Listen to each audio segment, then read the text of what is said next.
गरचे ही महफिल मिलाद है, महफिल मिलाद के एतबार से आमतौर पर लोग बयान करते हैं कि इमाम अलैहिस्सलाम की आमद, इमाम अलैहिस्सलाम की वालदा का तारुफ, इमाम के वालिद का तारुफ, इमाम की पूरी शख्सियत का, ज़िंदगी गुजारने का तरीक़ा। लेकिन तरह सी तमहीद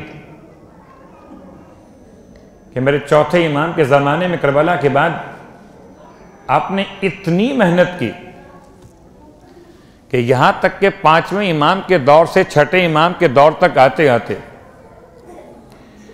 शागिर्दगान मजहब हक्का की इतनी तवील कतार तरतीब पा गई कि 10,000 अफराद मकतब इमाम जाफ़र सादिक़ अलैहिस्सलाम के शागिर्द करार गए।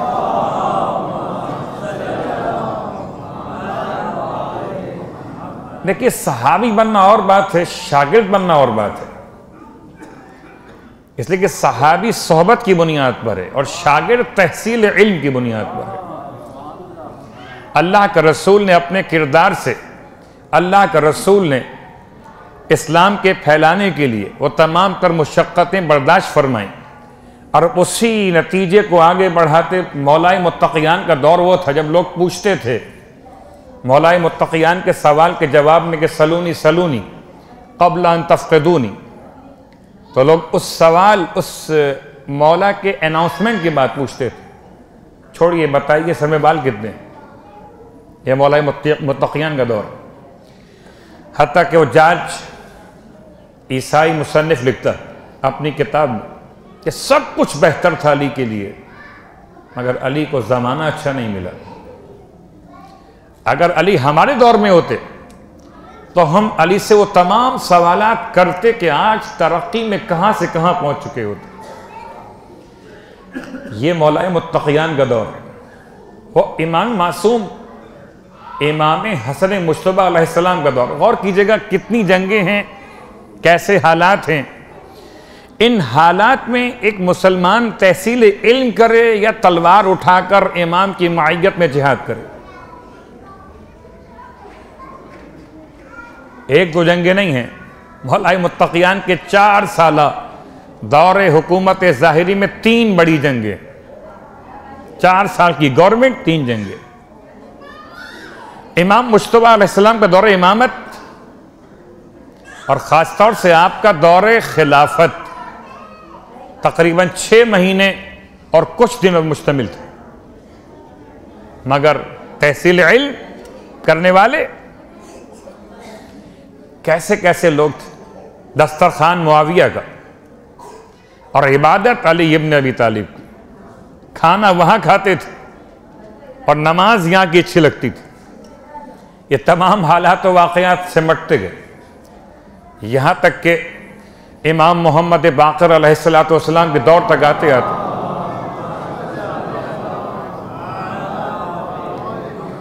आपने उलूम को ऐसे शगाफ्ता किया,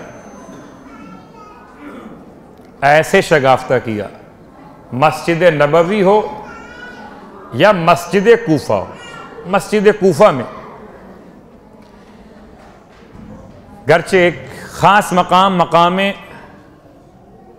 दक्कतुल क़ज़ा और बैतुत तश्त मौलाए मुत्तक़ियान के दौर की यादगार, अगर उसी मस्जिद कूफा में एक दक्का इमाम जाफ़र सादिक़ अलैहिस्सलाम भी है कि जब पूरी मस्जिद भरी हुई है और 400 मुअल्लिमीन हैं, दर्स देने वाले हैं, कि जो हर एक हदीस को बयान करते हुए कहते हैं क़ाला शेखुना, हमारे सरदार ने, हमारे बुजुर्ग ने, हमारे उस्ताद ने हमसे ये हदीस को बयान किया। कौन उस्ताद, कौन शेख, कौन बुजुर्ग? इमाम जाफ़र सादिक़ अलैहिस्सलातु वस्सलाम।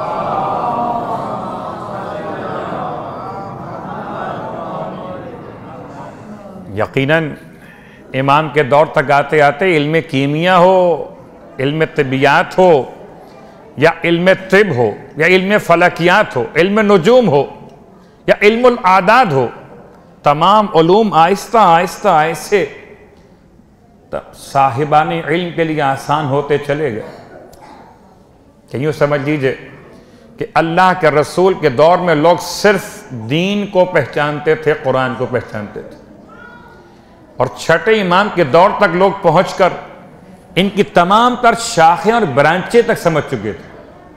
अब हर तालिब इल्म अपने अपने मयार के, अपने अपने तलब इल्म के एतबार से इमाम से इस्तिफादा कर रहा था।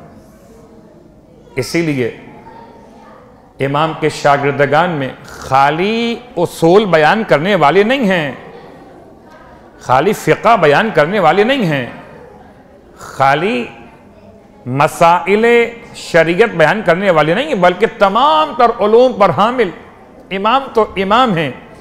इमाम के चाहने वाले आज भी साहिबान इल्म बग़ैर किसी जामिया में गए हुए मराजे उज़्ज़ाम का इल्म, उनकी बसीरत, उनका अंदाज, हत्ता कि शेख बेहाई एक ऐसी मिसाल बन के रह गए कि क्या इल्म फलकियात की बात हो, क्या इल्मुल हिसाब का अंदाज हो, और क्या शेख बेहाई ने नजफ़ अशरफ मौलाए मुत्तक़ियान के रोज़े के मामलात में, या मशहद मुक़द्दस या मस्जिद हराम के मामलात में, छोटी सी मिसाल, तवाफ़ करते हुए एक तरफ मसला शरई, एक तरफ इमाम के इस शागिर्द का, इमाम के चाहने वाले का अंदर मस्जिद हराम में तवाफ़ करना, और तवाफ़ भी ऐसे करना कि खाने काबा तवाफ़ करने वाले के बाएं हाथ की तरफ रहे। कैसे मुमकिन था कि इंसान अपने तवाफ़ को सही कर ले? जो मीनार बनाए गए, कुछ ऐसा नक्शा शेख बेहाई ने बना के दिया मस्जिद हराम के लिए कि जिन मीनारों को देखकर चलने वाला अगर उनको देखकर चलता, आज की बात नहीं हो रही, शेख बेहाई के ज़माने की बात कर रहा, तो उसका तवाफ़ बिल्कुल दुरुस्त हो सकता था, बिल्कुल इस अंदाज से जैसे शरीयत ने तवाफ़ का मुतालबा किया। या मौलाए मुत्तक़ियान के हरम में ज़वाल आफ्ताब के वक्त की पहचान, या मशहद मुक़द्दस में हरम की तामीर के एतबार से शेख बेहाई का वो अंदाज़ तामीरात।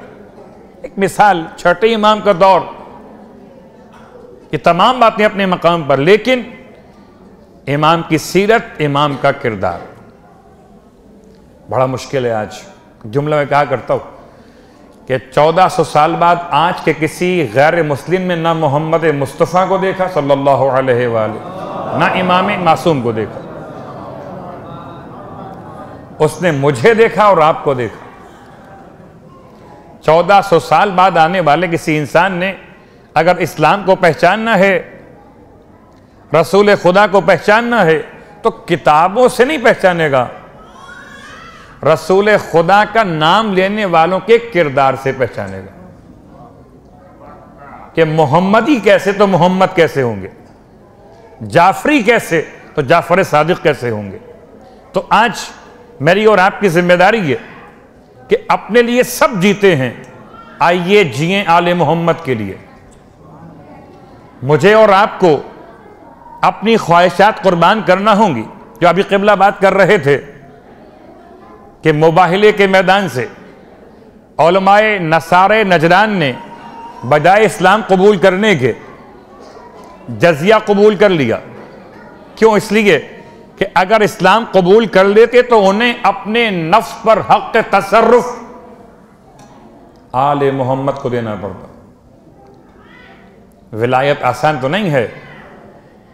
लोग ख्याल करते हैं शायद विलायत का मतलब है जोर से नारा लगा लीजिए विलायत हो गई। विलायत नहीं है, नारा और है, विलायत और है। नारा तो हर एक लगा लेता है, विलायत के लिए सलमान चाहिए, तरीक़े अबू ज़र चाहिए। इमाम अलैहिस्सलाम ने अपने शागिर्द ऐसे तैयार किए, इस हद तक फ़िक़्ह पढ़ाया। अजीब जुमला है, फरमाते हैं मैं चाहता हूं कि मेरे असहाब के सरों पे कोड़े मारे जाएं। अभी जो क़िबला बात कर रहे थे उसकी बाज़ा से मुंसलिक हो रहे कि इस्लाम बिल जबर नहीं फैला। ठीक है, ला इकराहा फिद्दीन, इख्तियार कीजिए, आपकी मर्जी है, यह दीन इस्लाम है, ये दीन गैर इस्लाम। लेकिन इस्लाम इख्तियार करने के बाद अब जिम्मेदारी, इमाम के अल्फाज, मैं चाहता हूं कि मेरे असहाब के सरों पे कोड़े मारे जाएं ताकि वो दीन सीख लें। इख्तियार करना और है, सीखना और है। जैसे एक बाप चाहता है कि मेरे बच्चे जाहिल न रह जाएं, ऐसे ज़माने का इमाम चाहता है कि मेरे मानने वाले नावाकिफ न रह जाएं। इसलिए इमाम का जुमला, मैं चाहता हूं कि मेरे असहाब के सरों पे कोड़े मारे जाएं। अल्लाह अकबर, ताकि वो दीन में बसीरत को हासिल कर लें। इमाम का एक फरमान, तो कि बहरहाल जो वक्त गुफ्तगू था वो तो निकल चुका था, और अब सिर्फ बतौर तबर्रुक और सवाब फरमाने इमाम जाफर सादिक अलैहिस्सलातु वस्सलाम, अगर ये सलवात मिलाद वाली है तो फिर मिलाद की सलवात ऐसे नहीं होती।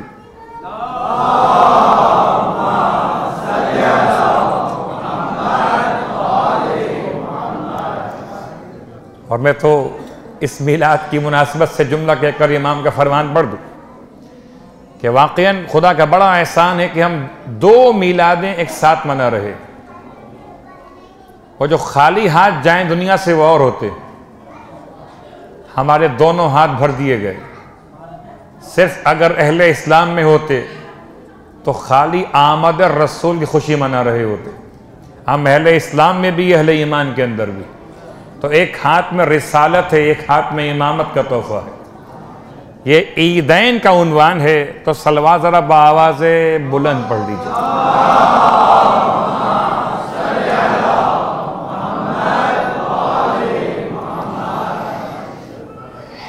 इमाम की सीरत के एतबार से तो वाक़यात आपने समात फरमाए। आइए इमाम का फरमान सुनिए।